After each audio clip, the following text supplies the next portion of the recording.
তোমরা তো অনেকেই অনেক দিবস পালন করেছো, আই মিন ডে। কখনো কি কাউকে দেখেছো চা দিবস পালন করতে?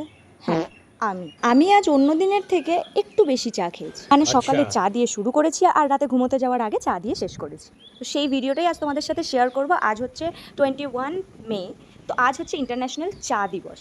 আমি যেটা আগে কোনোদিনও জানতাম না, এই রিসেন্ট জানতে পেরেছি, মানে আমি আজই জানতে পেরেছি বলতে গেলে। আজ যেহেতু ফ্রাইডে, প্রত্যেক শুক্রবার সময় আমাকে ডিউটি থেকে নিতে যায়, এটা আমাদের দুজনের অভ্যেস হয়ে গেছে। আর একদিন না নিতে গেলেই ঝগড়া হয়, সেটা সেও বুঝে গেছে। যাই হোক, তারপর দুজন মিলে একটু সিমলাগড়ে বসে চা খেলাম। তারপর বাড়ি চলে এলাম, দেখলাম মা একটা তালের শাঁস এনে রেখেছে, সেটা খেলাম। আর যেহেতু আজ চা দিবস, তাই আমার বন্ধুদের সবাইকে ডেকে নিয়েছিলাম আমাদের বাড়িতে। চা আর চপমুড়ি পিকনিক হয়েছে, ছোটোখাটো একটা, কয়েকজন মিলে। তবে বেশ মজা হয়েছে। তারপরেই আমাদের বাড়ি হচ্ছে যেখানে, সেখানেই চলে গিয়েছিলাম সবাই মিলে একটু দেখার জন্য। তারপর একজনকে স্টেশন থেকে আনতে যাই, সেখানে গিয়েও আমরা চা খাই।